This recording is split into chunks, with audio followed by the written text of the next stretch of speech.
Hi guys, this week what we're going to talk about is the one big rule, the one basic rule for all screenwriting. And this is going to cross every genre, every boundary, everything you need to wonder about. It is stories are about people. Even if we get to Pixar, where you've got cars driving around but they have to put people's eyes on them, or any of those sorts of things, you have to humanise. Wall-E, they had to give him human emotions. Finding Nemo, it's a lost kid with a father going out looking for his son. The reason I say this is because it's going to impact your outline, your story, your log line. It's going to impact everything. You see people start log lines with this big concept, or they do, malevolent AI, or there's an evil corporation coming to do a town, and one guy is going to battle against it. And there's a lot of other stuff that goes into log lines, like they tell the first inciting incident, and they use things with misfits and ragtag and all that other stuff that doesn't really tell you the story. So this is an important thing to get into your head, is that you've got to write people. Don't worry about the concept. And people say, I've got this great story, I've got the outline, I know all my beats, but I can't come up with a good character.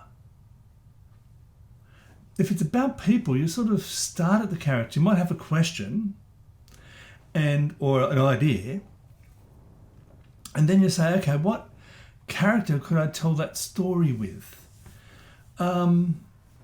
Let's go a quick example. I'm going to try to make something up off the top of my head here. Would it be possible for someone to win the lottery and give away all the money? Yeah, possible. So that's your great idea, that this one person's going to give away all the money and it's going to destroy their life rather than make their life better. Yeah, big premise. Okay, so what sort of person? We're going to make it about people now. So when would money not be meaningful to you? When you as a person feel like giving it away is a greater reward than the money itself. So we have to make that's a personal thing. So that's someone like me. I have a family, I've got kids.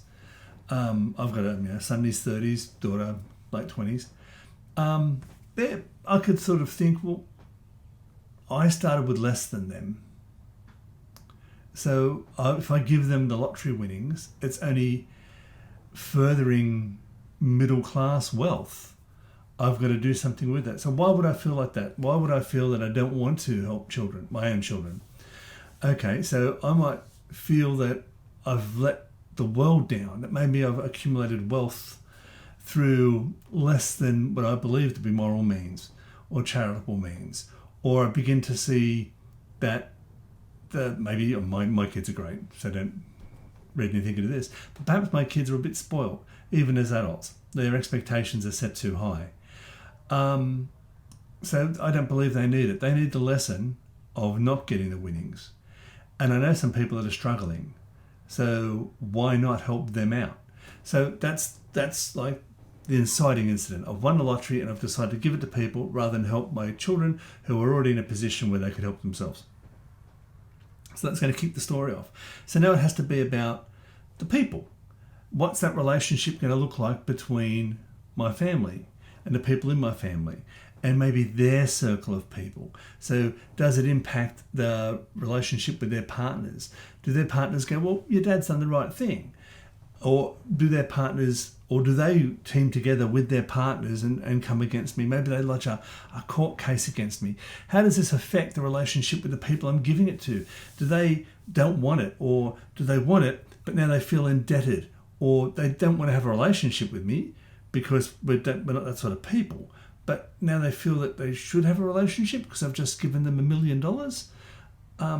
How's it going to change their lives? Now, are all their family members, because let's say they live in a lower socioeconomic group, is coming to drag the money off them? And they're like, well, even though I've got the $1 million, it's not really mine. It was Craig's originally, and Craig gave it to me, so I've got to sort of do what Craig wants with it. I can't go giving it to you.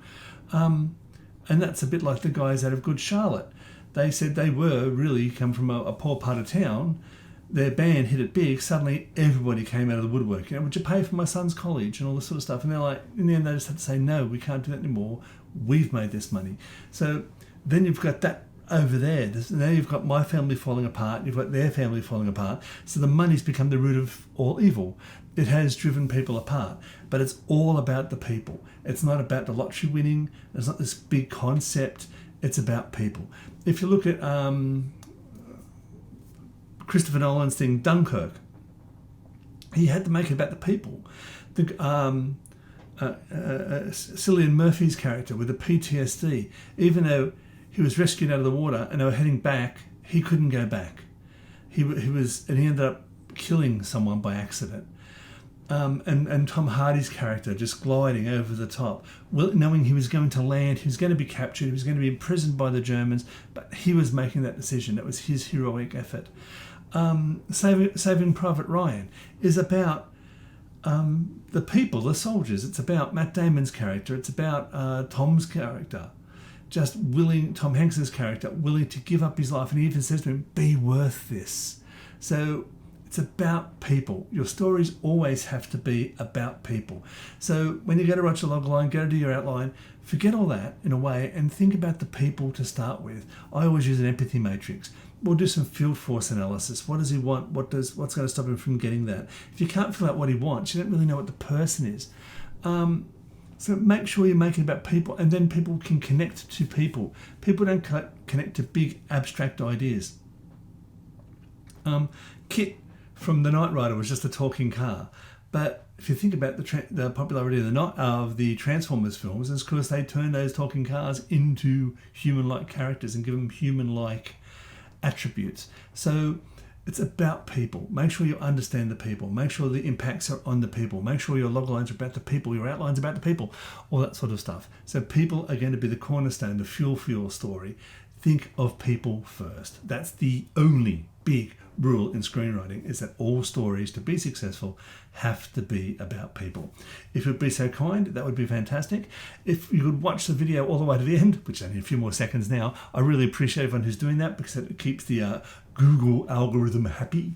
And until next time, guys, keep writing. Bye.